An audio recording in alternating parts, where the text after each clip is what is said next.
Stanford University. All right, great to see everyone. Welcome back. Hacking Consciousness, Session 3, Physiology and Consciousness, Part 2. Really excited to have you here again. Just a quick review before we hand it over to our wonderful guest, Tony Nader, again.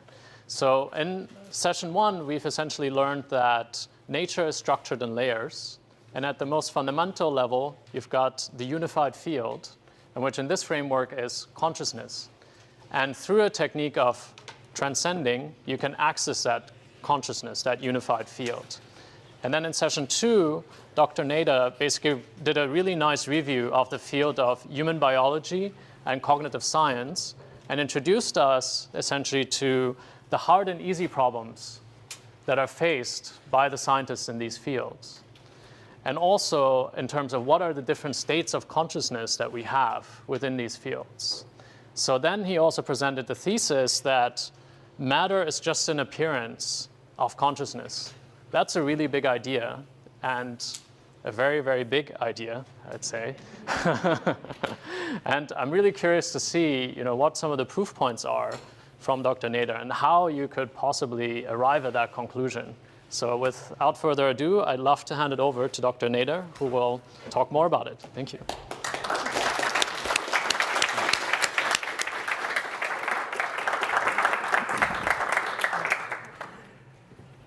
Good afternoon. I will start by reviewing quickly what we have covered before. Michael did a great job, but just going through the slides.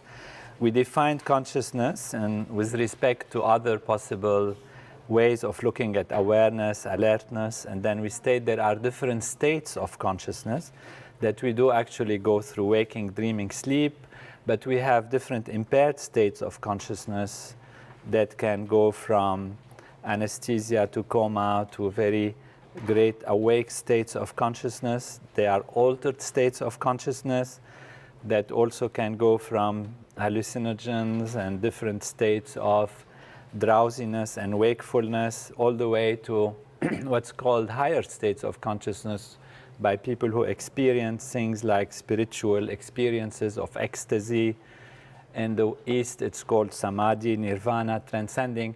So consciousness has all kinds of aspects and qualities to it that we experience. There is the changing relative consciousness, and we wonder if there is something that is a pure non-changing field of consciousness. We looked at the different aspects of consciousness in terms of wakefulness and arousal and activity, and then we found that there is a correlation between these different states of consciousness and brain activity. In this case, for example, the brain metabolism, but there are different analyses of electroencephalography and different analysis of PET scanning that show what happens in the brain in the different states of consciousness. We also touched on the field of how information is processed, and that it's not also always conscious, but there is some subconscious implicit perception, implicit learning, and unconscious reality.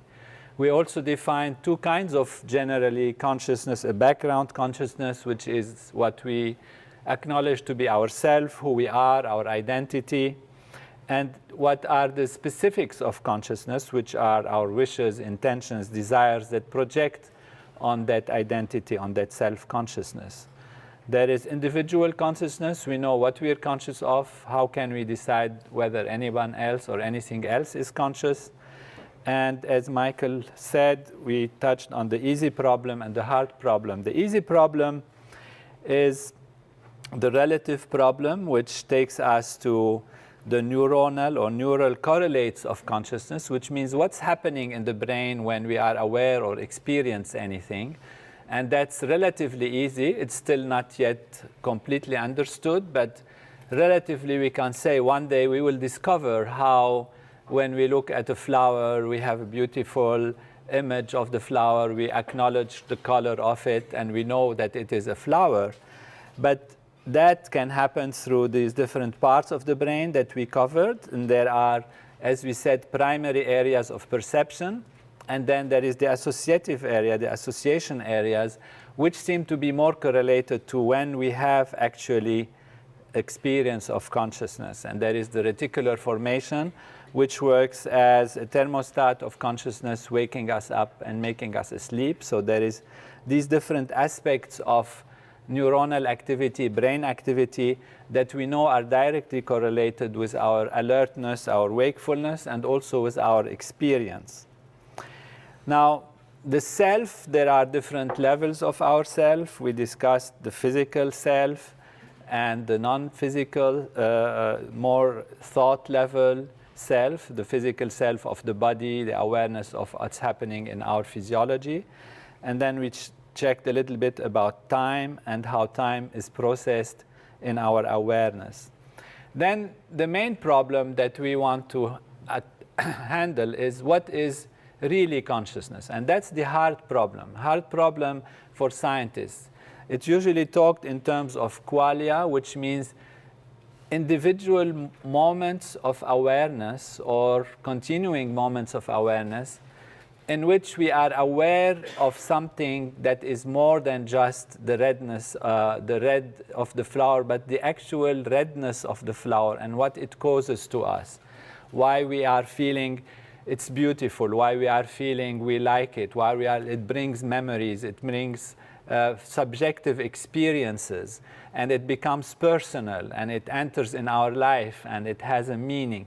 So all of these moments of consciousness that we experience in a very subjective way, that are very abstract, it's very hard to find why and how the brain brings them about. This problem of consciousness, in terms of the hard questions, actually takes us to more than simply the basic feelings and scientific understanding of correlates of consciousness. But it takes us to all kinds of questions that are of philosophical nature. Determinism, free will, is there law and order in the universe? What's the universe really like?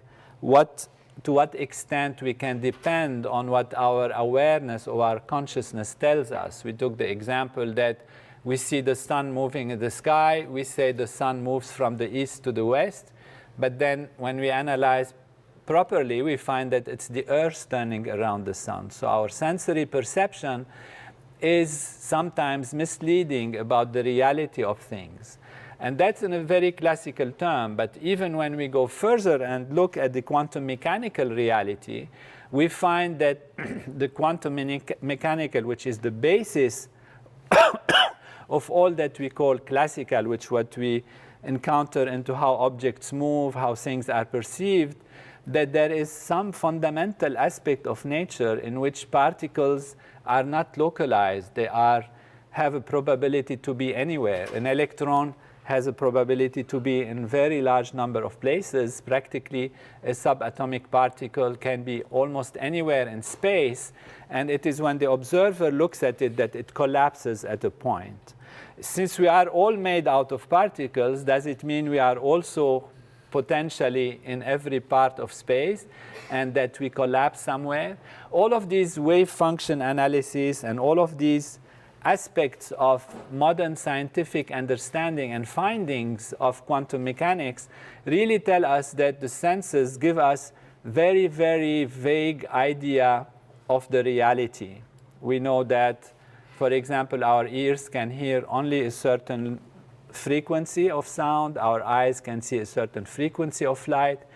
And suppose that we had a system in our nervous system that instead of seeing the electromagnetic field, we could see, let's say, the magnetic field, or we could see the gravitational field. Then all this space that we are around us that seems empty and has nothing in it, we would actually be full and solid. It would become opaque. So there is a relativity on the reality of what we experience, because gravity is everywhere. Suppose that our system could see gravity, and therefore would be flooded with gravity. We would be living in walls. We wouldn't be seeing anything. So this really brings to our awareness the relative nature of our sensory experience. This has led to long discussions in science and philosophy about what is real, and we have discussed a little bit about uncertainty in nature and different aspects of the laws of nature, going, as Dr. Hagelin in the first session presented, from different layers of reality all the way to the unified field. And we discussed the different kinds of realities that ultimately are classified in our general understanding, be it philosophy or science. And there is the material reality, the physical changing reality, and there is that reality which is mostly now concentrated and going around the field of consciousness. That is the non-physical, and it has its own reality also, because it is in and through consciousness that we experience love, that we have subjective feelings, that we have fears, that make us make decisions, that we have attractions, etc. And that is another aspect of our own reality. There are two kinds and sources of knowledge that we have also, and that one is a subjective level, which is using our reasoning, our intellect, logic, mathematics. These are really subjective levels of understanding. We use mechanism inside our consciousness, inside our awareness, to say that 1 + 1 = 2, and we create equations, and based on these equations, we try to understand the universe. This is not something which primarily is an objective reality, which is based on matter and physical structures. It's something which is totally a phenomenon of a dynamics that happen in consciousness. So we face the reality question, which is normally considered in philosophy in terms of ontology, which is what is real? What does our perception show us? What is fantasy? What is dream? What can we trust? And for us humans, we said there is one thing actually that we can trust, and that is that we are conscious. Because when you look at all the data and all the findings and all the analysis, ultimately all the physical world is not as trustworthy, except in relative terms, as consciousness. Which means in absolute terms, everything is changing. Everything is dependent on the mechanisms of perceptions that we have. For instance, a Geiger counter will see the universe differently from a human brain. How does the fish see the universe? How does the tree see the universe? How does the particle see the universe? How does a different machine with a different kind of computing see the universe? And what is the real reality of the universe? It is something that is still open to discussion in terms of scientific understanding. There is one thing for us humans that is absolutely sure, that is we are conscious. And that is a basis of a long philosophy that has emerged from this, and the questions of where is this consciousness coming from? Where is this consciousness coming from? And in this area, there are two different growing categories, because in this slide, there are different theories. We don't want to go through them necessarily one by one. We can see that they are divided into two. There is the vision of our reality in our universe, that we have two realities. That's the dualism part. It says there is something physical or material. It used to be called always materialism or material value of life. Now, if you hear the term physicalism, it's because there is a difference between energy and matter. And there is, when you go into quantum mechanics, matter is so non-local, it's so much just waves and fields that you cannot call it matter. So, but it's still energy, and it's still something that is understandable in terms of transformation of energy. And so scientists and philosophers started to say, okay, it's not materialism, it's physicalism, anything that is physical. So the dualistic perception of our reality of the universe, or pluralistic if you like, has two things. It says there is matter or physical reality on one side, and there is the spiritual aspect, there is our mind and consciousness on the other side. This was something, since Descartes, it has been taken, the Cartesian approach, as there are these two. The problem having these two is not an issue. The problem is how do they interact with each other, and which one is really real, and whether one comes from the other. How is it possible that one would come from the other? That's the main question. This question faces the monistic perspective. Monistic perspective is in opposition to the dualistic understanding of consciousness versus matter. And that is, monism says it could be materialistic monism, or it could be idealism, and that's what we're seeing here on this slide. The materialistic monism says there is nothing but matter. Forget about consciousness. Consciousness, if you're conscious, fine, you're conscious, but it comes from matter. Matter has evolved, it has produced the brain interacts in a certain way with its own self, and it produces something that we call consciousness. The other side is, no, to the contrary, it's all actually spirit, it's all mind, it's all reality of one thing that actually kind of somehow, we don't understand how, it shows up as matter. And there are idealism in this sense, or neutral monism, which says, okay, there is one thing, we don't know what it is, and that one thing produces both actually consciousness or non-material reality and material reality. But the origin is one. Always the origin is one. Now, we're not going to go into this kind of forum about creation and God and all of that. We could, but it is not the idea to go into belief systems and all of that. We're trying to analyze consciousness from a scientific perspective. Now, if we go to this monistic perspective, the main problem in monism is how one comes from the other. That is the main problem. Because you could assume anything. You could say there is a God, there is a creation, there is a universe, there is consciousness, and all of that. The problem that scientists face is how this non-material reality becomes material, or how this material reality, physical reality, creates the non-material. That is the main issue. And how would they interact? The easiest solution is to say either this exists or the other doesn't exist. And that's usually even easier than trying to find the logic. Now, what comes to our help is the greater and greater understanding of what physics is, what the physical reality is. So you have seen this chart, and I'd like to repeat it a little bit because it's very important. Because when modern science analyzes, let's say this is the whole universe, but here we're seeing a society is made out of individuals.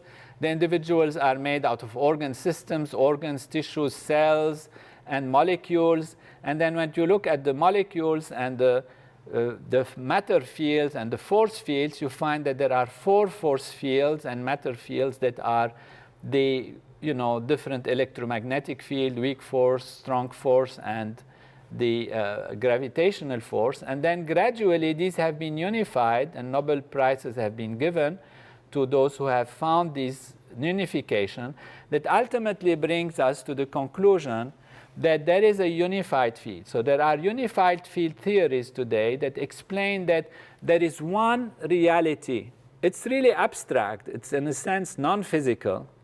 And from that reality, in some way, some vibrational way, something, emerge all the fields. And then the fields in their vibrational forms, etc., they create quanta of energy. These quanta of energy collect together to create atoms. Atoms collect together to create molecules, and so on to create the entire universe. So when we look at consciousness, we can say, and this is the assumption, this is the theory, this is the presentation, that consciousness is actually that singularity. Singularity means single. It's not multiple. It's one reality. And that one reality, one single reality, one unified field reality is actually consciousness. And we're writing it here with an uppercase C. So the proposed solution that I'm proposing to you is that consciousness is primary. And in fact, we don't have to worry about how it creates anything physical. We're going to say it doesn't create anything physical as we know it. So we're going to follow this logic a little bit and see how it takes us, where it takes us, how our reasoning can make us believe that this is possible. So we're saying that matter is just an appearance within consciousness. So that is what I like to call the hard solution.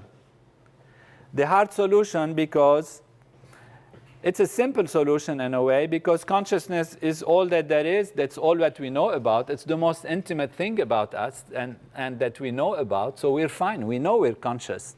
That's one thing we know is there. But what happens, what we see, is it really like this? Does it change? What is its real nature? We can't really grasp. But we grasp consciousness. So it's simple for us logically to say that there is consciousness. It is hard because here we say consciousness is singularity, yet we see multiplicity. We see people, we see chairs, we see trees, we see galaxies. This is multiplicity. How can this be possible? So we discussed a little bit these points last time, that consciousness, why this is simple and why it is hard, for example. The hard part is certainly that what we trust most, which is our senses usually, is in fact going to be said to be the most deceptive thing that we have. So that's a hard solution to accept, something hard to digest. And so in that way, we have the different aspects of reality. To help us understand the hard and the simple part, we just have to try to look into history and put ourselves in different dimensions and see, for example, when people lived with what they used to consider the geocentric universe, which means the Earth is the center of the universe. This was a belief, a dogma. Everybody believed in that. That perception created all kinds of theories about the movement of planets, about the universe and how it works, etc. And it was very hard, that's again hard and simple, to accept that the Earth is not the center of the universe, that actually our planetary system is heliocentric. To accept that was very hard because everything depended on that logic, on that dogma. So in the consciousness of the people, it was very difficult to accept that. And in fact, as we know, they fought people, and it was a big issue when we started with Galileo and all of that, trying to say, no, we're not in the center. The sun is at the center. The space-time experience also. When they analyzed the speed of light and how speed moves, etc., we don't need to go into these details. There were impossibilities in science to understand how could this be. It's impossible to solve the problem. What you got is some Einstein who said something absolutely unbelievable, and that is that space and time are related and they are both relative.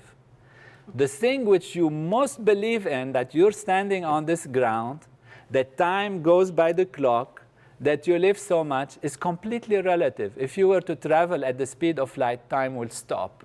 You will not age.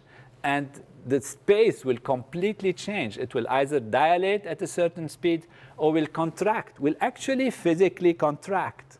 This hard thing that we are sitting in can shrink, completely shrink, becomes like a point. That's the theory of relativity. This is as if counterintuitive. It's hard to digest. But that is the reality, and that's the only solution that actually gives an answer to these hard problems. In a similar way, we are posed today to ask ourselves these big questions and see how we can actually solve them. And that is where the answer comes. So the answer comes from the fact that we said consciousness is primary. And I would like to encourage you to raise your hand if you have, in the following minutes, a question, and there's something that I have not explained completely and you want to clarification. Please raise your hand and we'll make it an interaction.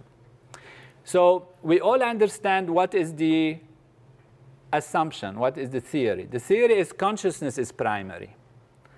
The problem that we have is how all of us come to be as we are, and our universe come to be as it is, from this field of complete abstractness. In order to resolve this issue, we have to go to a question which is very simple in a sense. What is consciousness? What is consciousness, meaning what are the dynamics of consciousness? What does it take to say consciousness? To say consciousness, you have to have three elements. Without these three, you cannot have consciousness. You have to have an observer. You have to have the observer observing something. And there must be a process that connects the observer to the process of observation, to the observation, to the object. Is this clear? Is this understood? Because conscious, what do you mean I am conscious? I'm conscious of what? You must be conscious of something. Otherwise, there is no consciousness. All right? So the consciousness, if we're saying consciousness is primary, it means there is a field which has a self-referral, auto-referral reality, and its quality is that it is consciousness. Okay? Now, I have developed these different aspects of consciousness, and we'll see how it comes to us, is that will allow us to study consciousness. We study consciousness by saying that it's something that has three values. There is an observer, there is an observed, and there is a process of observation. The observer feature can be quantified in terms of its what we will call observerhood. It's a new English term, which I hope will go in the dictionary.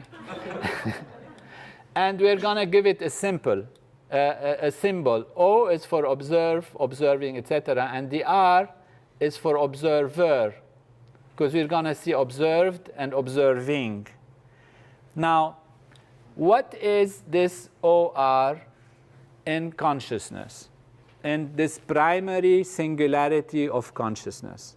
How big is it? It's infinite.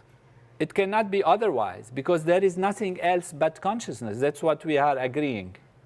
Since there is nothing else but consciousness, the quantity of OR, which is observerhood, which is the ability to observe, is infinite. Okay?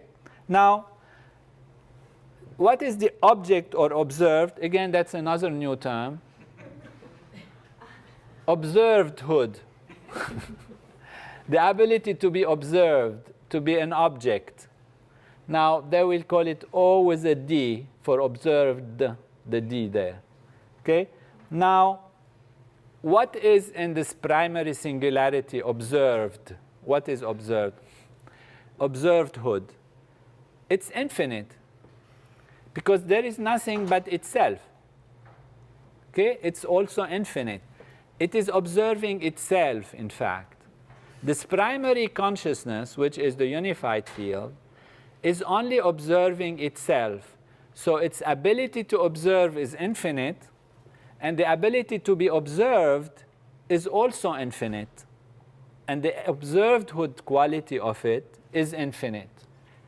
Okay, so in the singularity of consciousness, observedhood is infinite. So OD equal infinite.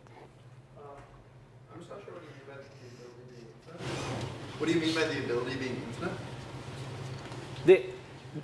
You see, there is consciousness. And consciousness requires three values. Now, these three values we are talking in the singularity, in the unified field, in the oneness of existence. Let's imagine that there is a time when we all are not there, nothing is there. It's just before the Big Bang. Okay, just before the moments of the Big Bang. And there we're saying, the theory is, what we're presenting, is that there is consciousness there. Okay, now, it's not a proof that there is consciousness, but this is the proposition.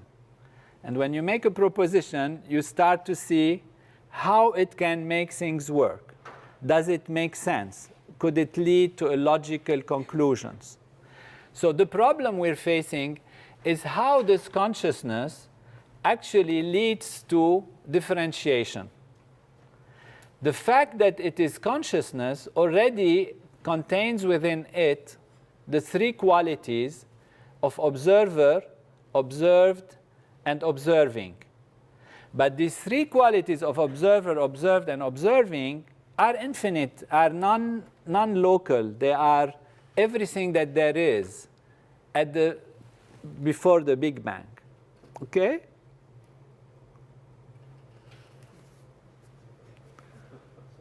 So actually, when you come to that conclusion, because for us to say that that there's consciousness, we have to be conscious. So it only happens when consciousness becomes conscious. And when that happens, then therefore you have to include those three items. If consciousness will not become conscious, then those three items that you just described will not happen. But there cannot be consciousness. Why should we call it consciousness? We could call it love. We could call it feeling. We could call it anything. We're calling it consciousness. We are making the logical decision because we want to hack consciousness. We are deciding, that, okay, that is consciousness. Let's see where this kind of logic leads us. That's how the logic is going. The thing is, there is no proof of consciousness except in terms of personal experience. So people experience consciousness. They go through, they meditate. They have higher states of consciousness. They have samadhi. They have nirvana. They take a drug. They get hallucination. They sleep. There is no wakefulness. They dream. The consciousness goes through this. There is no way to tackle consciousness except subjectively. Because there is no way you can see if I am conscious or not. You're conscious. I could be a zombie just telling you stories. So what do you know what I have in me as consciousness? There is no way to experience or analyze consciousness except subjectively. So there is no way to come to a deduction and say, therefore, there is consciousness. The way we're going to do it is like in mathematics. You take an axiom, a theory, and you say, I'm going to suppose that consciousness is this, as I'm saying now. Consciousness is primary. Consciousness is singularity. And see if I can, from this logic, deduct certain things that actually will work. If they do work, and if they obey all the laws that we have seen, if they answer all so many questions that we have not been able to answer, then we can say, well, it's a logic that can make sense. It's a theory that could be considered.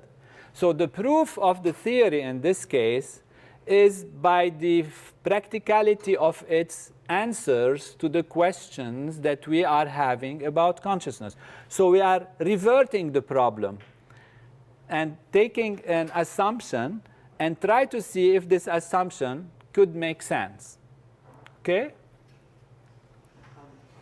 I was just thinking it might be helpful to equate consciousness to silent intelligence, because I think if you have questions, it's good because the time is limited and I have to go through my theory, not yours.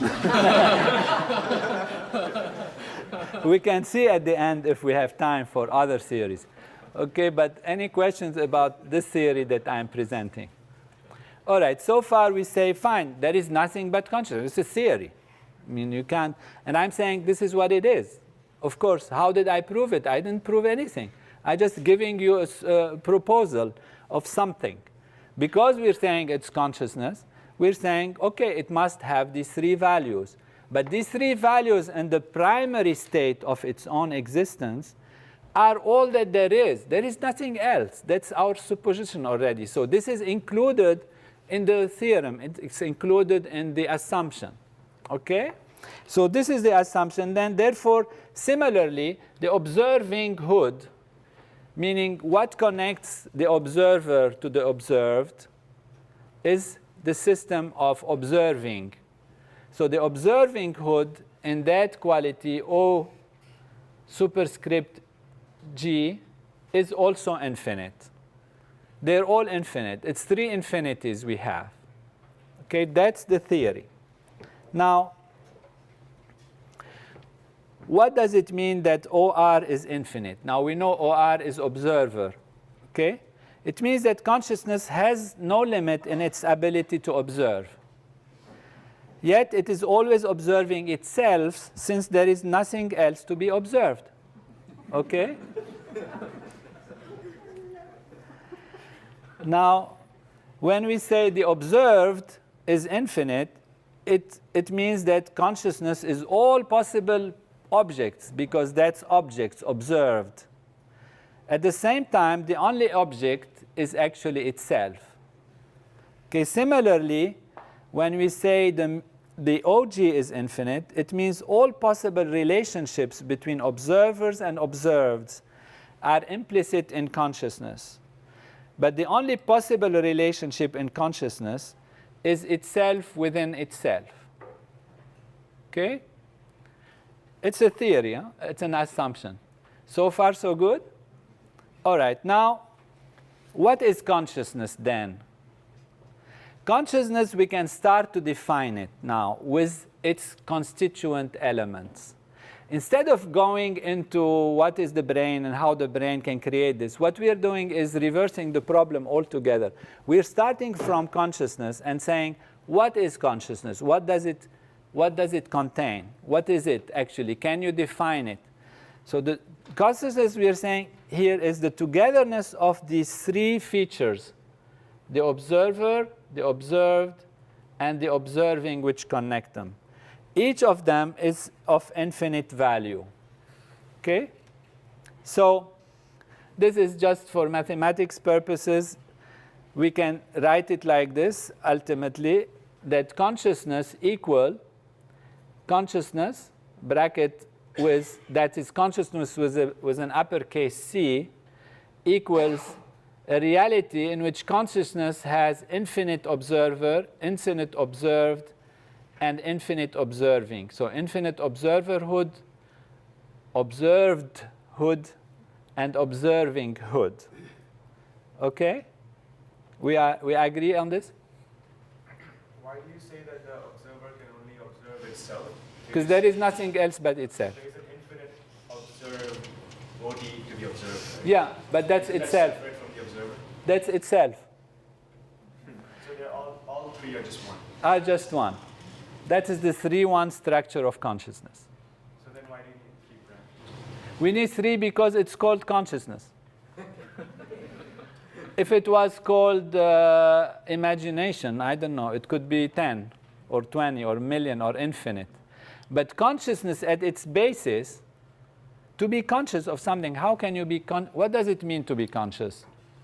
It means there is an observer who is conscious, observing something, is conscious of something, right?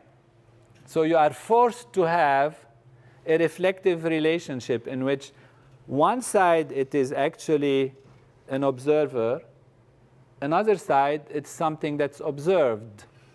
That's why it's consciousness. It's reflecting on itself. But what connects the observer to the observed? Some kind of mechanism. What is it? Its own self. It's all singularity. What we are doing here is defining consciousness with an uppercase C as being the reality. This is the primary singularity, as being the reality in which observer, observed, and observing hoods are infinite, unlimited, and they are the same. There is singularity. They are exactly the same.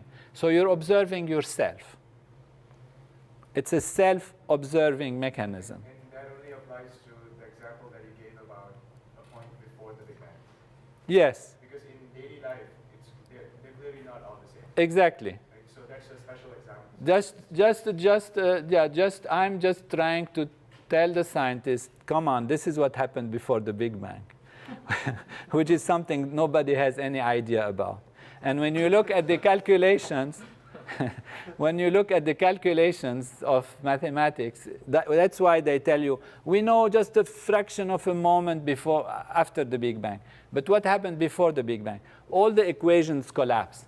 All the physics equations that analyze what happened exactly at the Big Bang or before the Big Bang, they take you to some crazy place where energy is infinite or time is 0 or this. They get into all kinds of things that don't make sense. So I'm saying, look, I'm giving you the answer here. I was raised with, I think, a simpler definition of consciousness than yours. And that is that consciousness is what you have less and less of as you go to sleep. Yeah, that is relative consciousness. We'll get to that. That is not your consciousness that you're experiencing now. You know, that is not. That is a big C consciousness. That is the consciousness, and it's good you pointed out, before the Big Bang. That is just pure existence, the unified field, in which all these values are infinite. Self-referral, infinite experience of pure existence consciousness. Okay? Now, the problem we face is, fine, it's sitting by itself, happy, and all is good.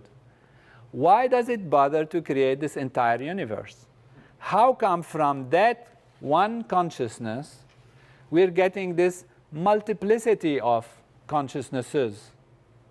And we see how we can do that. Which means, what are the bits of consciousnesses that you're asking about? Like my consciousness, your consciousness of something. We can define these bits of consciousness. Here it's capital C, but it could be, just because it's at the beginning of the sentence, it could be a lowercase c. It says any consciousness, any bit of consciousness is the big consciousness, but it's this quality of consciousness in which the observer is OR, and you see here I wrote it with a lowercase r, is that OR is X, OG is Y, and OD is Z. Which means now we're defining any bit of experience of consciousness in which there is an observer. How much he has observerhood quality is defined by OR. In this case, OR equals X. There is an object to be observed. You know, you're looking at the flower, you're looking at the planets, whatever you are. This is the object. And that object is observed equals Z. And then you are living in this universe of ours in which there are ways to look at the planets or to look at the flower, which are defined by the electromagnetic field, by this, by that, by all the laws of nature that connect you as an observer to the flower that is being observed. And these are what we would call the laws of nature, and they are defined in this particular case by the observing, which has a value of y. So any bit of consciousness can be defined by such an equation. Okay?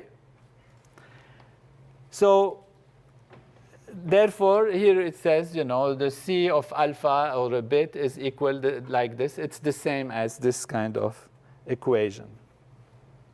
Now, we still haven't answered how this goes into multiplicity.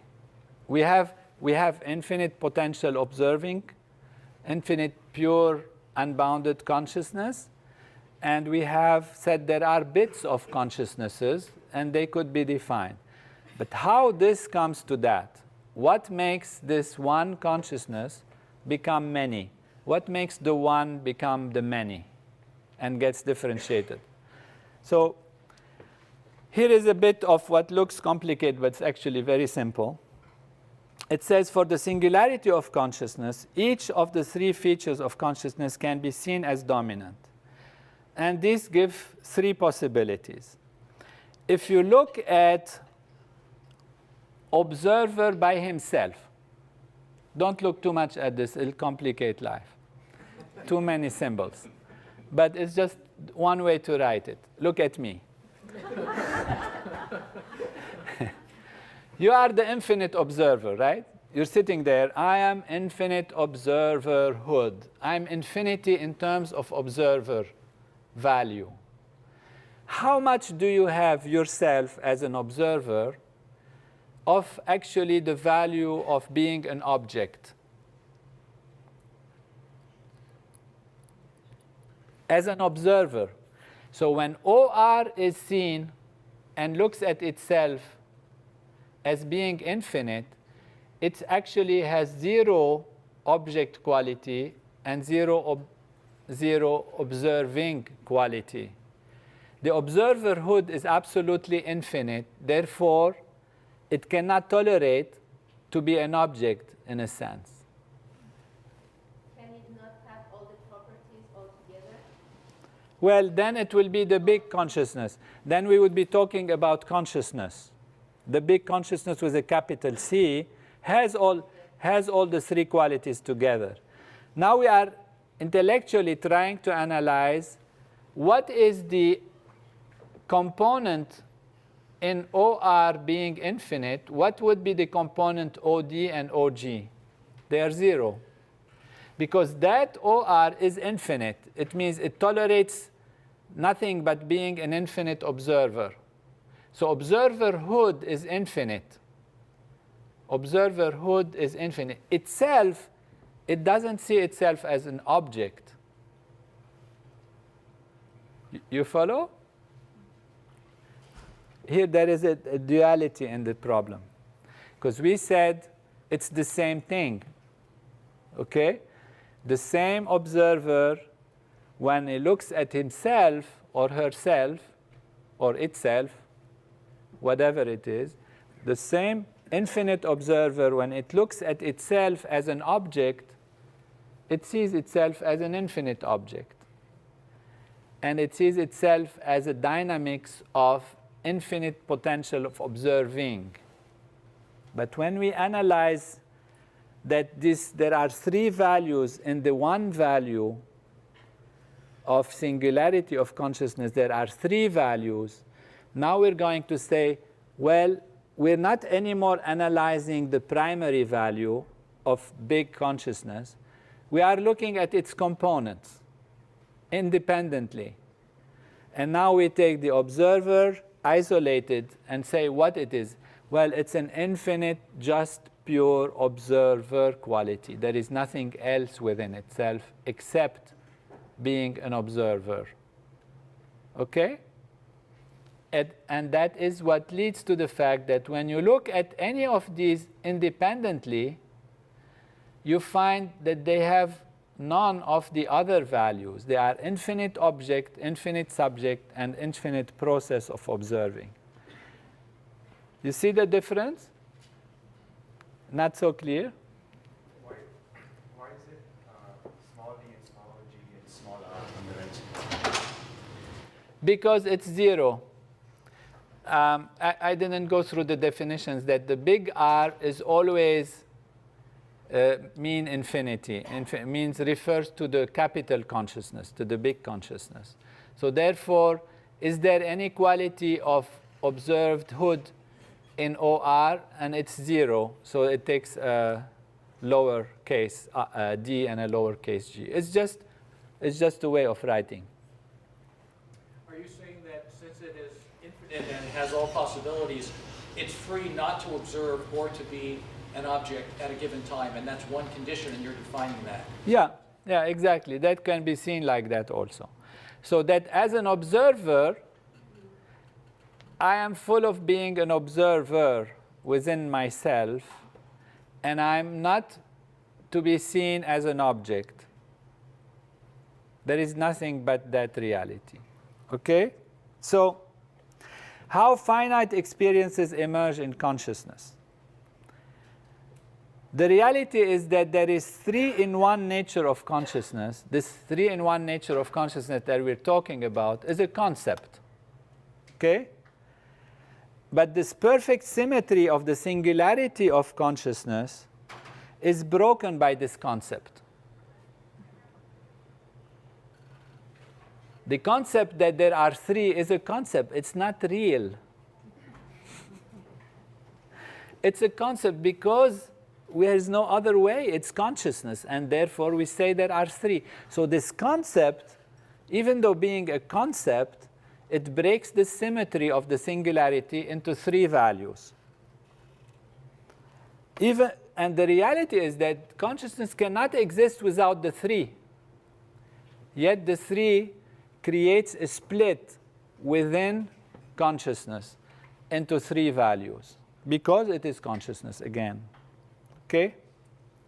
Now we're going to analyze the situation, which is very interesting as we start to go into a finer analysis of what consciousness really is and how the dynamics emerge. And that is, we're going to look at how OR goes from infinity to 0, how that is possible. Okay, as we saw earlier, OR is infinite, therefore these are 0. OD is infinite, therefore these are other things are 0. That's a critical point. When OR, which by its nature observes OD, which is itself anyway, it sees an infinite OD. Okay? You follow me? But that infinite OD is a feature whose OR is 0. You're following me? We just said that if it's an infinite OD, it is actually, the OR within it is 0. Okay? So the OR, the big OR here, says I am infinite OR. I look at myself as an object. But as an object, what does the object observe? Nothing. The object has 0 observer ability. When you look at the stone, you see how much the stone is looking at me? 0 as far as I'm concerned, okay, from a gross perspective. So the object has 0 observer ability. That actually creates a shock in the observer quality. A shock in a sense. It's the observer has suddenly realized it is infinite, but it can also be 0. There is a situation in which the observer quality or factor is 0. Correct? All this is on the level of concept. This is the Big Bang. This is how the Big Bang happens. The infinite observer looks at itself and sees that it is possible for its own self to be 0. So the entire infinity of observerhood collapses to 0. There is a huge compression. That compression, that infinity collapsing to a point, explodes in all possibilities back from 0 to infinity. That's the Big Bang. Any questions? It's obvious. Huh?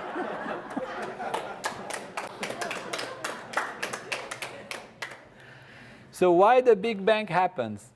They say at the beginning of the Big Bang, energy was infinite. Temperature was huge. And there was a huge expansion. That's the thing. The reason is when you compress a gas, for example, what happens? It heats up. Huh? Temperature goes very high. These are concepts. We'll get why we have these concepts. They are part of the same thing. When you're compressing and filling the tire of your bicycle, you are repeating the process of how the Big Bang happened by creating heat and temperature. In a way, of course, don't take it literally. So when the infinite observer collapses itself into a point, so what is happening? Infinity is now in a point. I am an infinite observer, but I see that I could be 0 observer, like here, because I'm an object also. Being an object, I am 0 observer. Therefore, there is the potential for me to be 0. That is the compression of infinity into a point. The compression of infinity to a point leads to an explosion. An explosion of what? An explosion of patterns, of qualities, and bits and pieces of relationships between 0 and infinity. All possibilities emerge. So what you get from this initial pattern of 3 values collapsing into 1 point and exploding, it explodes between 0 and infinity in all kinds of possibilities. It was to move back to infinity. So we'll come back to that. Let's see what happens then. You know, we say we have the Big Bang. The theory I'm presenting to you is that we don't have only one universe. We have an infinite number of universes. And in these infinite numbers of universes are all the possible combinations of anything between 0 and infinity. Any kind of possible observerhood, observinghood, and observedhood are possible. Anything, absolutely anything you can ever imagine, in any shape, in any form, in any pattern. And they emerge everywhere, in consciousness. Nothing emerges because actually consciousness is just a play within it. It's just a simple play within consciousness. It's ripples within its own reality. But since it is consciousness, it could have been infinite consciousness at the beginning. It became 0 consciousness. But now, let's say, for the sake of example, +1 consciousness, +2 consciousness, +3 consciousness. These are bits of consciousness. You can say the stone is a bit of consciousness. We will come to how we can see that. But we're saying this has exploded within itself into all of these different patterns from 0 to infinity. One of these patterns has the ability to define OG here. This is our universe. In our universe, one of these patterns decides that we'll have the speed of light equals to whatever we know, c. Planck's constant is h. And the Newton's gravitational constant is g. So that's our universe. In our universe, these are all the values that define OG in our universe. How many OGs are possible? An infinite number of them. An infinite number of universes, which makes it that in some universe, you will live only for 1 split second and you will vanish. In another universe, you could be immortal. In this universe of ours, we live whatever our condition is, because we have those constants. And this is a big question about physicists and scientists and all of that. They always say, if the universe, our universe, had even the slightest change in c, or the slightest change in Planck's constant, we would not exist. The galaxies would not form. The planets would not form. We would absolutely collapse. OK, fine. There are universes where this happens. There are plenty of possible universes in which actually this happens. Why? Because this explosion from point to infinity has all possibilities. We are just one possibility. And that one possibility happens to be this one, in which we have a history of 14 billion years, and we tell our stories about this whole thing. So, before the Big Bang, since the only thing that existed was consciousness, that means that the thing that triggered that explosion and the contraction into a point of singularity is itself. Itself. And it's nothing came out. Nothing came out except patterns within itself. Patterns within itself. It was 1, and then it is 3. It is 3, and now it is multiple. It's the same thing. What are these bits? They are all bits of consciousness, nothing else. What we are, this is the conclusion, what we are made of is patterns of consciousness. That's the answer. What we are looking for as what is the stuff of life is just ripples of consciousness, patterns of consciousness. Now, because it's patterns of consciousness, when you are trapped in that pattern, you can see things as a tree, a hole, a house, a story, and our life and our history in the universe. These are just our condition in life, in our OGs that define how we are going to experience these patterns. We are stuck in these patterns. We are not, we can evolve, and there is a system where one can evolve and reach higher states of consciousness and actually discover the reality to be infinite and unbounded. And find the solution to this. And that is what all the sages have been saying about this, and we'll come to this if we have time. But so I'll move on. So that is the reality. So we said there are all possible universes in which all possible relationships of these three factors exist, and that this creates an infinite number of patterns of consciousness, and that all that there is patterns of consciousness. There is nothing but patterns of consciousness. So the material and physical world are just patterns of consciousness, having all possible observedhood, observinghood, and all possible observerhood. Now, what is energy? That is really, as we said, because now we have to start examining the things that we say are real, that emerge from this. So we said that when OR goes from infinity to 0, a huge compression occurs, and this is seen in the very high energy or temperature after the Big Bang. Now, what is space?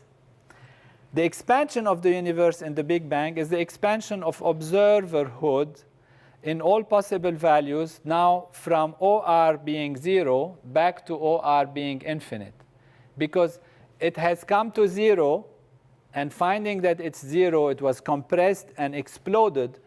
And on the way back to infinity, it's going to meet all the intermediate values within that expansion. And therefore, space is what is really this expanding back towards infinity. So the universe, it cools down as OR moves back towards infinity after the Big Bang.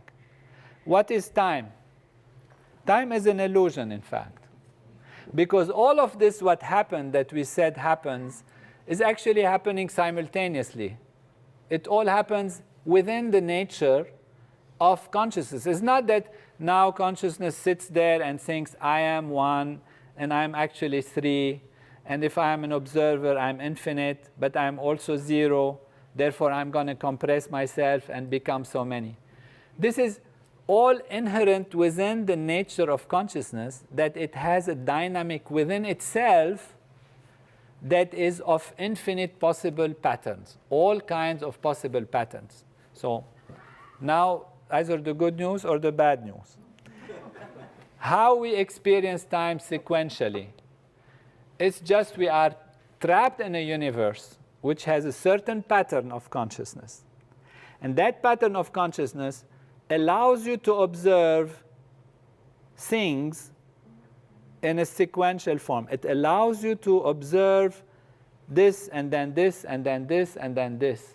So when you say time is passing, my life is going from here to here to here, it is just the process of transformation of the waves and patterns of consciousness that is allowing you to see one thing after the other. So in reality, it's like you take a person who has a computer and never seen a computer before. And this computer has infinite number of things that are already stored on the hard disk. Everything is already there simultaneous. But the person has only that capacity to punch certain numbers of things on the keyboard. And the algorithms within the programs of the computer create a history for him or for her. And then they start seeing images one after the other. And they think it's happening as a sequence. It's like you're watching a movie on a DVD, and you think that these images are happening one on a sequence. But it's all actually simultaneously present on the DVD. In the same way, every possible pattern is present in the computer or in the universe. And the illusion of time is just because our own pattern of consciousness, which constitutes what we are, our little bit of consciousness, that we as individuals are, allows us to go through the film or through the story in such a sequence. So we say it's a sequential thing, sequential, because it's actually sequential and time passes. But it's all relative. That's how we can explain so many problems in actually physics and time and dilation of time and all of these things. Okay, you're still with me? Okay, so then perception of time depends on what? Depends on the observer, depends on the observing, and what is being observed. And that is really the story of why we see things in sequence, whereas everything is actually simultaneously present in this one field of consciousness, and there is nothing else. So now the question is, do these patterns exist? Can we say they are real? Yes, they exist. Yes, they are real, which means we are not saying we're living in illusion. That's very important, because it's not like the theory that everything is illusion and this is not real and this is. It's as real as anything. It's a pattern within consciousness. Consciousness is real, and its patterns are real, and this table is real, and I am real, and you are real. The lecture is happening. Don't worry. And you'll get credit for the course. But it's all patterns of consciousness. That's what it is. That's simply. So we are not negating the existence and the reality of anything. Everything exists in a relative term. Everything is real. But what is it in absolute terms? It's just pattern of consciousness. It's consciousness as a whole. Yes? Of all these permutations, infinite patterns you talked about, which our universe is one of them, what governs us to be that one? What is the mechanism? We just happen to be trapped in that one. No, I understand. Of all the infinite ones, what makes our universe the way that pattern is? Is that all random, or there is a... This is where we can come. There is a random, we can say chaos that creates all possibilities. It's not random because it's sequential, you know. It starts with 1, it goes to 3, and then there is the explosion, and there are all these possibilities. It's all orderly, but all possibilities are there. Now, what happens in our own universe is that one of the possibilities is such that Planck, the Planck constant h has a certain value, this has certain value, and that creates this kind of universe. And this kind of universe, it creates this kind of evolution, it creates this kind of people, it creates this kind of patterns. And that's what it is. Now, there will be other universes where the planets will not form, and it will split and destroy in a second. That's another pattern. There will be another universe where, there might be people who are living 1,000 years, or living immortally. That is possibilities within the pattern. I guess my question was... Why we are trapped, what is our karma? Not why. You're saying it's all probability. We happen to be one of the infinite probabilities that Correct. allows all these different constants to be there in coherences such that we have this universe, correct? Correct. All right, so it's all probability random. There's no pattern or process per se. Leads to get us to here per se. It's all random. On the overall is kind of random, but once you get there, you have order. You have laws of nature. You are responsible. There is, responsibility. There is social responsibility, human responsibility, moral responsibility, because you are living within this observing hood definition. And within this observing hood, that's the name of the game. Can I move more? Because there is a lot to cover. So is it cross-observation to other universe? We will come to this. I think when we finish, it'll be more clear. So who has consciousness then? Who has consciousness? We ask this question. We will say everything has consciousness. In fact, it's not the answer that I'm looking for. No one has consciousness. No one has consciousness. Everyone is consciousness. If you have it, it's like your observerhood. That's what you're talking about. You have observerhood quality, but consciousness is the three together. So that is the problem of being and having. To have is observerhood, to be is consciousness. We are consciousness. That brings us to the problems in science and philosophy about ontology, which is what exists, what is real, what is being, what is becoming. We've all answered them this afternoon. Isn't that fantastic?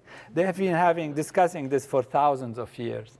And epistemology, what can we know? What is the truth? What is belief? What's justification? That's epistemology. We've answered all of these. Rational or empirical? Now, how can we verify that this logic about consciousness that we're talking about makes any sense?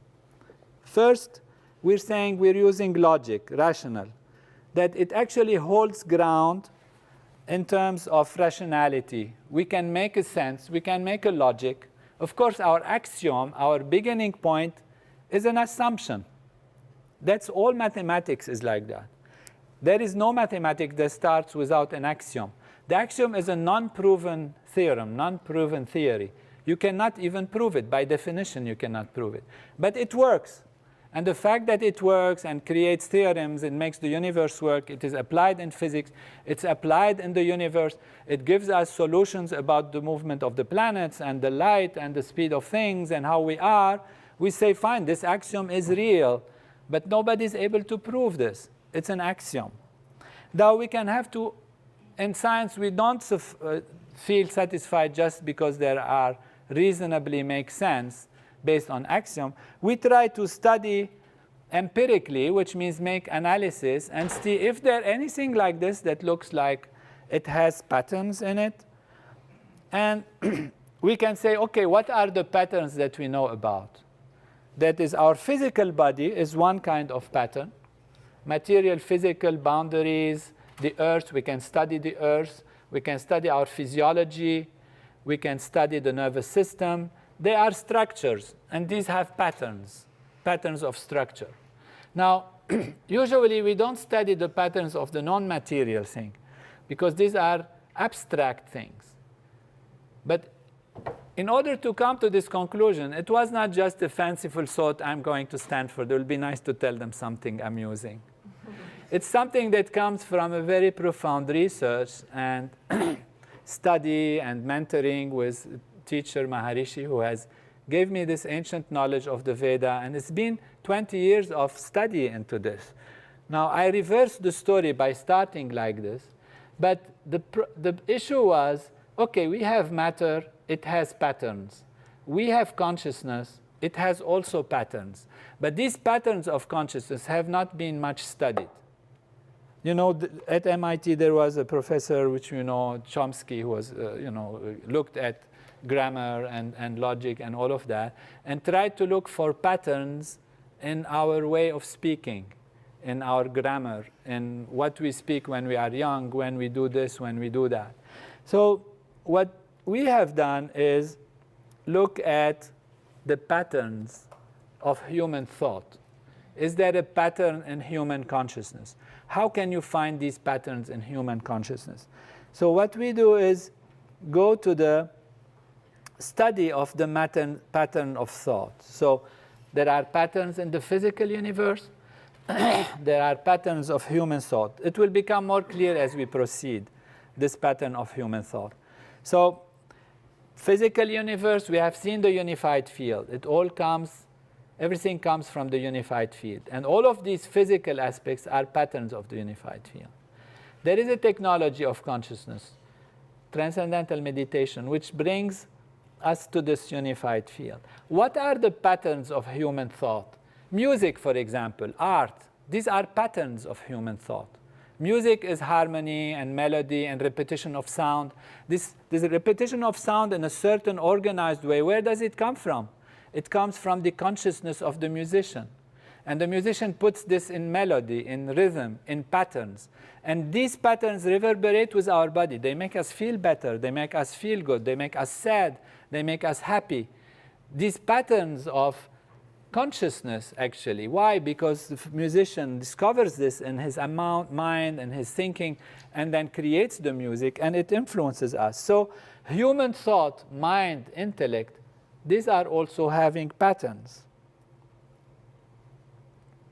We discussed this in physics. Now I move to the other set. Science actually today is trying to understand all areas of life. not only physics, chemistry, biology, but also psychology, sociology, art, beauty, morality, spirituality. Why a science is able to study these? It's because there are laws of nature that determine not only how physical world works, but also the psychology, the sociology. So what are patterns? Patterns are actually structure. You can look at structure and you can look at function. What do these patterns do? And one of the aspects of patterns that I have looked at, guided by Maharishi, is Veda.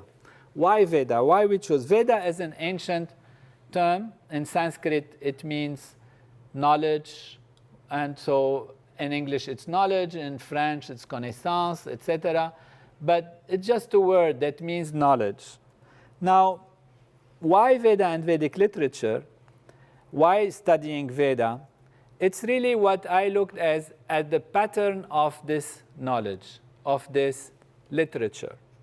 Why the literature? Literature is a product of human mind. I could have studied maybe some music or something.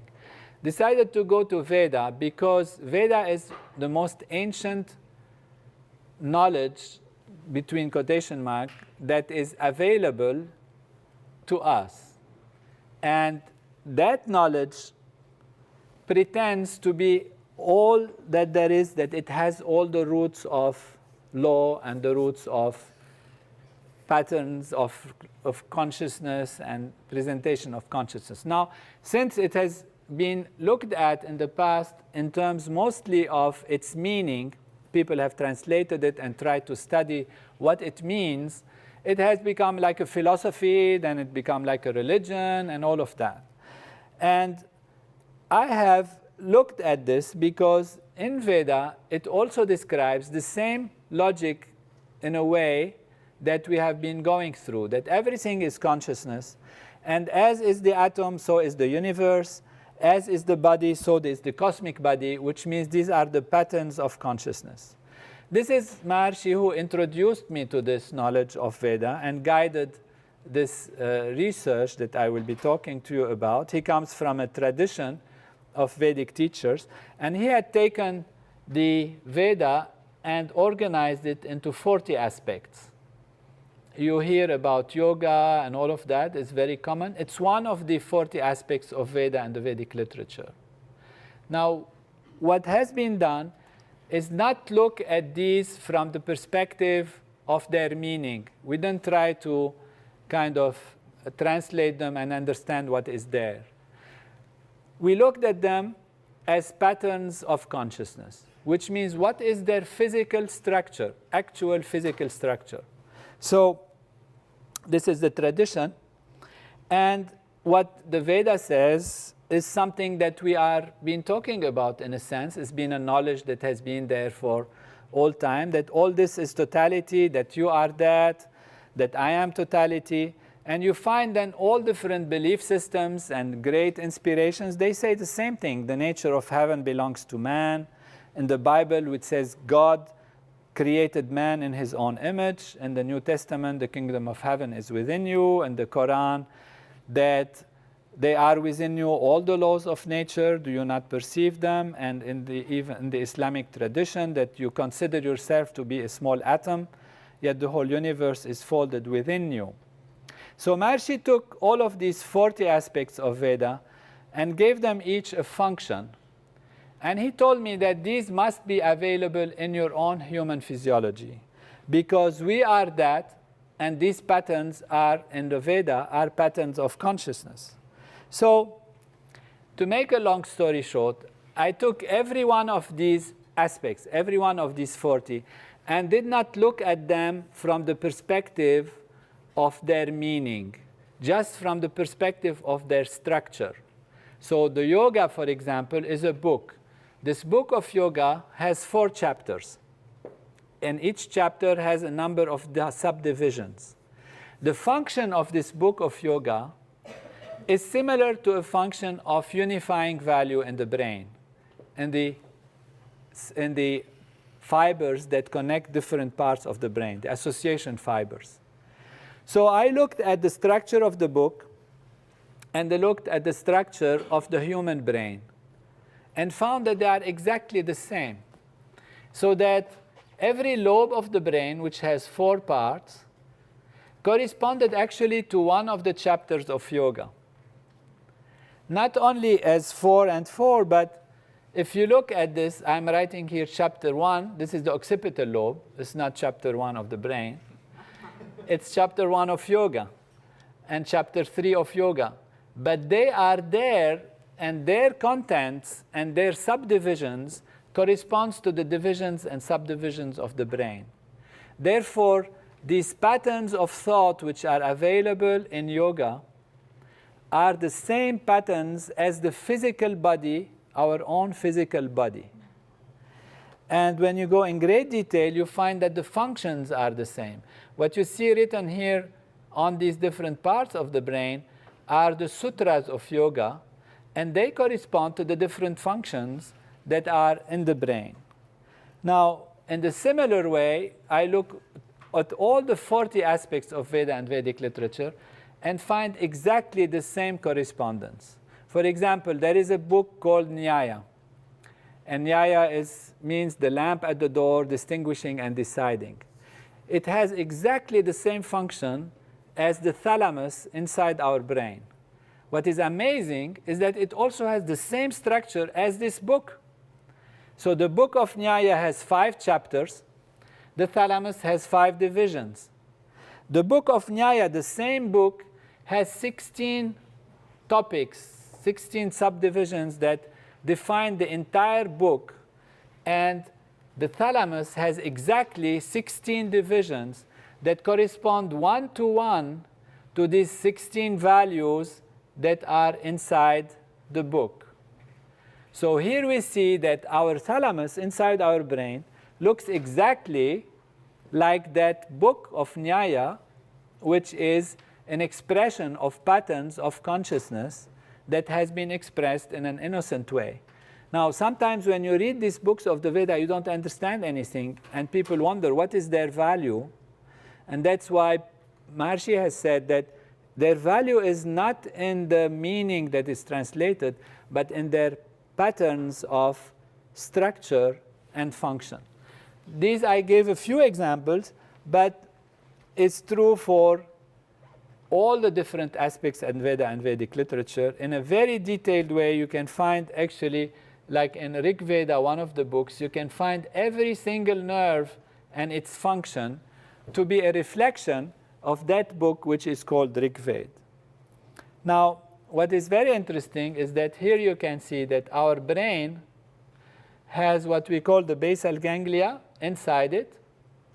And these basal ganglia corresponds to our planets in our solar system. That is in terms of what is called as Eastern astrology or Indian astrology, which is called Jyotish. This means, this hypothalamus corresponds to the moon, and when you look at the thalamus to the sun and this to that, everyone has an individual correspondence. So our patterns of thinking correspond to the patterns that we have in our actual universe, in our actual solar system. And when you look at this astrology, which is Jyotish in Indian astrology, Vedic astrology, the assignment of the functions of the planets is a reflection of what modern science has found to be the assignments of these structures in our brain. So either we are following the planets or we have projected our consciousness and our understanding to the planets, even without knowing what is inside the brain. But naturally, our pattern of thought has been reflected in the pattern of our life and our cosmos and where the cosmos is about. I took another book of the Vedic literature, the Ramayana, and this time I looked at the stories that are happening within it. And you find that the stories are an exact reflection of the dynamics that are happening inside the brain. For example, if the king has ministers, then they correspond to the descending and ascending tracts of the nervous system. He has spies and informants. They happen to correspond exactly to the sensory system. You can have, a king, Rama here, and he has an arrow and a bow. And when you see how it is described It looks like the vertebral column and how the nerves send their inputs back and forth. So like this, you can find, for example, these are deities, and they correspond to structures in the physiology in quite some detail. And this means that all of these values that are found in literature and found in concepts, human concepts, are actually a reflection of the physical structure of our body. And our body is a reflection of this consciousness value that is found in the Vedic literature. Like that, in great detail, and I'm giving just small examples of all of these values within our body, where you can see in the nervous system every person that has been described in these stories and these values in terms of their structure and as well and in terms of their function. So there are 2 books that has been written on this. This one book about Veda and physiology, and this is another book about Ramayana and human physiology. So the conclusion is that the patterns of consciousness are the ultimate reality, that intelligence is actually the basis, the consciousness is the basis of matter, and consciousness is all that there is, and it's all of its patterns that we are living and experiencing. That's what creates the laws of nature, that's what creates our physical body, that's what creates our history and experience. And all of this is real, but the constituent is consciousness. Now, what is beautiful is there is a technology to develop consciousness.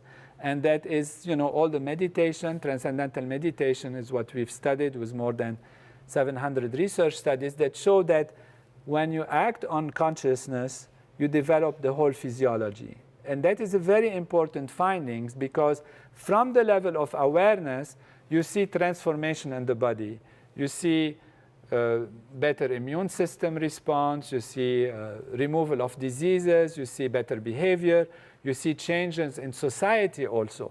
So that by itself is also a scientific demonstration of how from consciousness, a simple technique, you sit, you close the eyes, and you transcend, you create all transformation in the individual physiology and in society. This is an additional demonstration of the relationship between patterns of consciousness being at the basis of what we call matter, and matter is nothing but consciousness. So we know all about consciousness now. Thank you. The time has passed, but we took some questions in the meantime. However, if there are more questions and people are... Yeah, we still have a bit of time. So. Okay.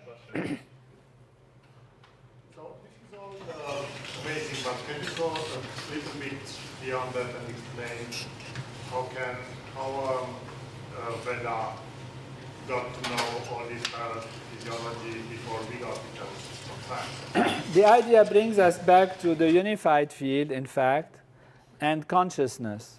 See, if your awareness is established on that level, it's on the previous set of slides. We have to go back. So you remember the unified fields chart, which says that everything comes from the unified field? The assumption is that when you actually transcend, which means go beyond the relative in your consciousness as an individual, and the mechanisms that are within our brain, because we contain the total natural law, allow us to go to the deeper levels and actually go back to that original consciousness. So the mind, the human mind, has the ability to go to the unified field. And if you go to the unified field, you can experience within it its own patterns. So if you are well established in that unified field on the level of your own consciousness, you can actually what we call cognize these patterns. You can see them. And the way you express them or draw them is through sound. So actually the Veda is nothing but the experience of the patterns within consciousness and how they evolve expressed in sound. You didn't get it?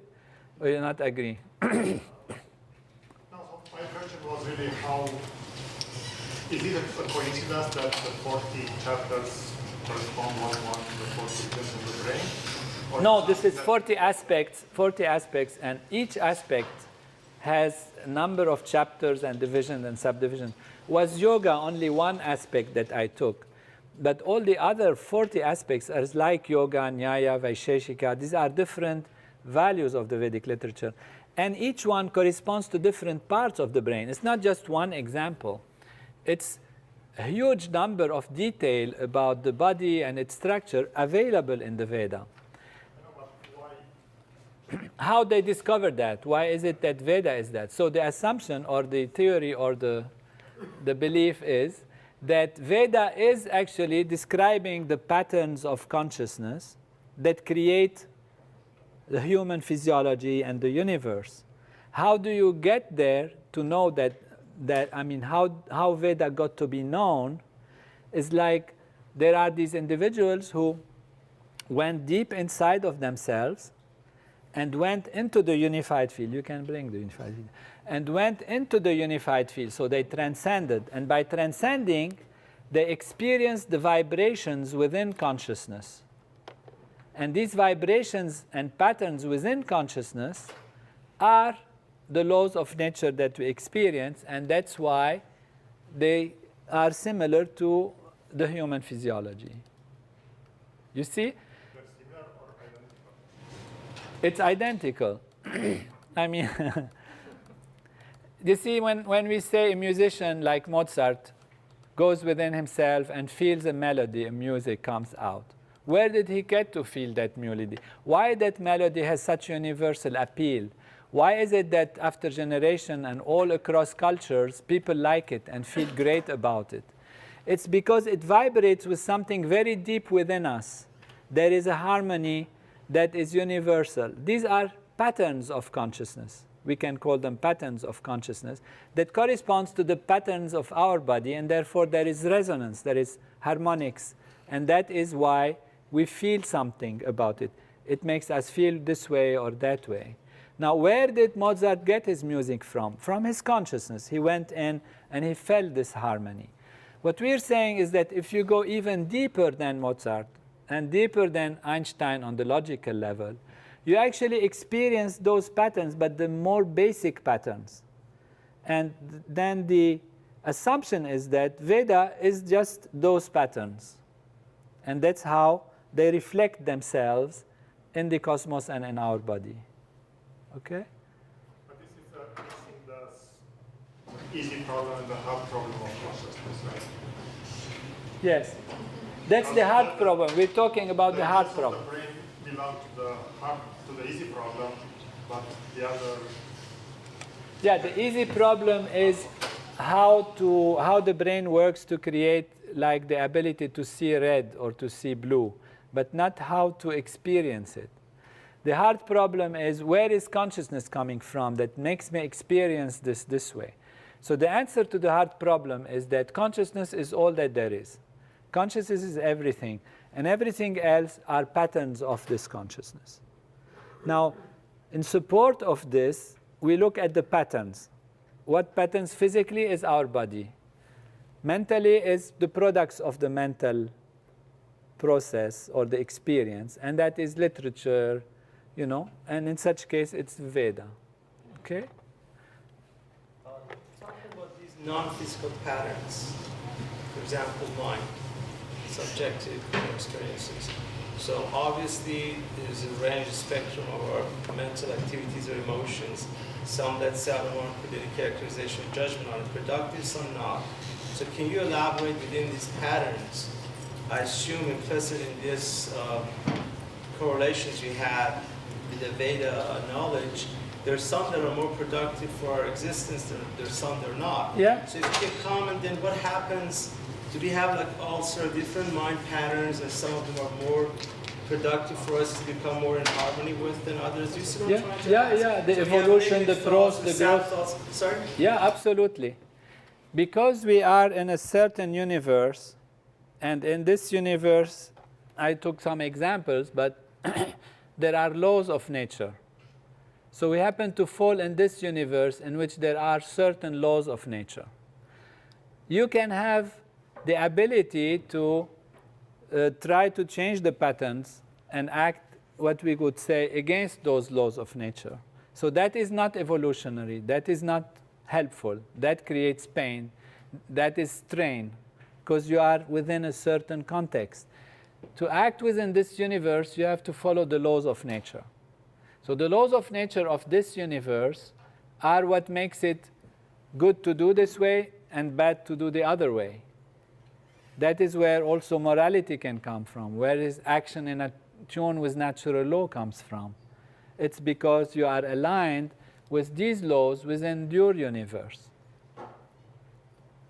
We talked earlier about the Big Bang is formed by from the universal conscious and the see itself and see there's a zero, right? So by talking like that, I think there's an implication that there's a sequence happening, right? But sequence, like you mentioned earlier, is also a product of the pattern. So that's where I get lost. Yeah, the thing is that when we say sequence, is a sequence in our logic. In our analysis, there is a sequence. But in reality, it's all simultaneous. See, when you say consciousness is one, but it has three values. Why it has three values? Because it must be an observer, process of observation. And then if you analyze this infinity going to a point, then it means that it has this and that. All of these are simultaneous. It's not time-bound. It's all there, and it's all ripples within that consciousness. So in the simplest form of saying there is consciousness, we say it has three values. But in the more complete form, it has infinite values. That's the reality of it, that is spontaneous and simultaneous. You know, it's like without the three values, you don't have consciousness. But without the infinite values, you don't have consciousness, ultimately. And they are all coexistent. If we're stuck in these patterns of nature, and in this universe we have to act in accordance with all the laws of nature. If we don't, then create some strain. Yes. But at the same time, the possibilities are infinite. Right.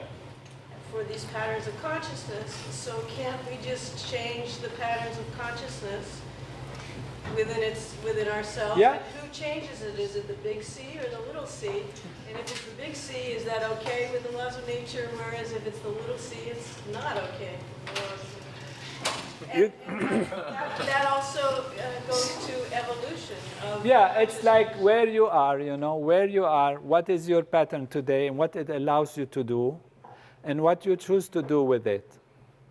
And that is the evolution. The evolution. I do this, I learn this, I do this, I learn this. I add more complexity to my pattern, more orderliness to my pattern, and therefore I widen my consciousness.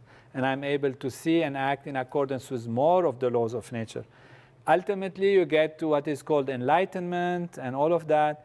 What is enlightenment is that your pattern becomes so complex and so big that it's able to actually get to the secret that actually it's all patterns after all. And you transcend, that's what transcending means. You transcend the limited pattern which you feel is your small self into the infinite self of pure being, pure existence, which is the big C that you get. And you realize that you ultimately are the big thing, only living within this little pattern. But knowing that and being that gives you all the power and energy and support from that infinity and more flexibility, wider perception. And that's what we have seen with people who practice these techniques, transcendental meditation, because they actually go there and they experience pure existence, pure being, and they come out more fresh, more creative, more able to act in accordance with the laws of nature. And then they're able to act in an evolutionary way. Or in the infinity, and it's more a matter of attention. Yeah, exactly. The thing is, the bottom line really in this question is, it's not enough to know things intellectually. You have to actually believe me really deeply. And it's a very hard thing to do. You know, it's like making the difference between, okay, this sounds fine, and actually knowing it and believing it and living it, which is the reality that gets you out of the pattern and the boundaries of the pattern, is a different thing. So your pattern might say, okay, I can think of anything, but I am that thing. And you stay that thing, and you keep growing, you evolve, you change, and all of that. Okay? I think we give chance to others. There was. You mentioned that there is a set of constants that define this specific universe. There are theories that say that those constants actually are not constant, that they are evolving and slowly changing. Yeah. So how do you explain that? Then you know, our universe is a constant that change. This is one of the possibilities.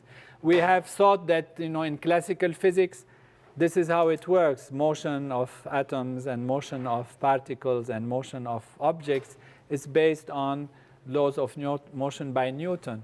And then we discovered that there is quantum mechanics and there is probability and uncertainty. Now we have these constants, but maybe we'll find that these constants also have been evolving. So what is this? It's part of the story that we are living. In one universe, they might be fixed. In our universe, they might be fixed. They might be evolving. It's really another option within the options of this infinite reality and of all possibilities. If anybody needs to leave, by the way, feel free. Yeah, please. Can you talk about the laws of nature? I'm confused about that. You had the three up there on the board. When we talk about them coming from the Veda originally, right, which is sound. And then how can we know them and what they are, and are they? Well, these laws of nature, like the constants, we know them from physics. We study them. But all the laws of nature that determine all aspects of our life and our universe are infinite in number. These are, you know, just examples of constants in our universe that determine how matter reacts with matter, what is the speed of light, and all of that, and define how our universe evolves based on these constants, and why the galaxies were formed, why the planets were formed, why life on Earth became possible, because of all of these things. Otherwise, any one of them would change a little bit, and the whole configuration of our universe would be different. But these are one set in which we are comfortably living in our own universe. There are other sets, other possibilities. So you provided a framework of some equations to explain the state of consciousness before the Big Bang and how it resulted in Big Bang. And when you're talking about patterns of consciousness, so is there a mathematical equation that can explain the different patterns of consciousness? Yeah, I'm developing these mathematical equations as we go along. But it's, you know, we have to realize the Big Bang is only our perception of a history. But the Big Bang is something that happened within consciousness also. There is nothing that came out of it. But in our ability to perceive history in our universe, that is the history that we are able to see. So, okay? I feel like if we are only one possibility out of the infinite possibilities, right? Like, is it even possible for us to come up with what is before the Big Bang theory? Because we have never experienced, like, we are governed. We are trapped in this pattern. So is this even possible? See what I'm saying? No, we're trapped, but we have been, like, these patterns have become, like, if you want to say evolution, have created us as human beings to become more and more complex patterns. It's as if you're going from the infinite observer hood, collapsing to a point, and now exploding from a point back to infinite. So the patterns will reach a point where they become infinite again. And that's what we would call evolution. You know, planet Earth was formed, and then, I mean, you know, the whole plasma and whatever, then it collapsed, and there was the inflation of space, and then the collapse of the galaxies, then the stars, and then the cooling, and then the planets, and then the dinosaurs, and and then now we came. And we are more and more consciousness, more and more consciousness, more and more consciousness. So we are actually moving back towards this infinite observerhood ability. That's evolution. Nobody else has a question. That's one person. So, in the realm of the mind tapping into the very bottom of consciousness, like meditation and such, that's the non-physical realm. And but in the physical realm, with all these patterns, for example, right now our solar system has been in harmony for whatever time, but yet humans through this evolution, I had no choice in the genetics that I came up with. I cannot go and tap all the way back to consciousness and change that pattern with the physical genetics, inheritance, diseases. Obviously, there's some that I can influence with yoga and diet and so forth. So where does that harmony and pattern, or whatever you call it, is it again random? I go back to my first question. It seems like in this universe, as far as physical stuff, our planets, there is a way to allow for harmony rather than destruction. Yeah. But as a human physical, forget about the mind part that I can change a bit. I'm stuck with the pattern that the evolution of this universe has created. You can, from consciousness, you can change the pattern. This is where, for example, the technique that's transcendental meditation shows that from actual mental technology, you can change the body. Yeah, absolutely. Epigenetics is a new science now that shows that you can actually transmit to your children, and you can modify the characteristics of your genetic by improving yourself. This is a new science which, 20 years ago we thought it was not possible. Epigenetics is a regulation of the genes you're already endowed with. But yeah. I cannot change the amino acid with my thoughts or the primary But they can sequence change the actual expression of the genes, of course, and its transmission to your siblings. Now we didn't get into what happens to you, what is your soul after this, what happens to that pattern. It's all long story. There was a question here. Yes, if we take the knowledge that all the Vedic stories occur within our physiology, so my question is, if we take the Ramayana, for example, and you've proven that it occurs in our physiology, is it happening on a societal level as well, on a cosmic level? Are all these stories like the Gita happening within us as well? And societal, like it actually happened on Earth? Yeah. And it's happening on a cosmic level as well? Yeah. And my question is, I guess that's a story in the past, 5,000, 6,000 years. Was there a different story because of the way that consciousness evolved and expanded? Was there a different story maybe 10 or 20,000 years ago, or a different age? It could be. But, the one story, let's say the Ramayana, has many facets to it, and one can be living one aspect in one history and then another aspect in another passage of time, like that. Okay, thank you very much.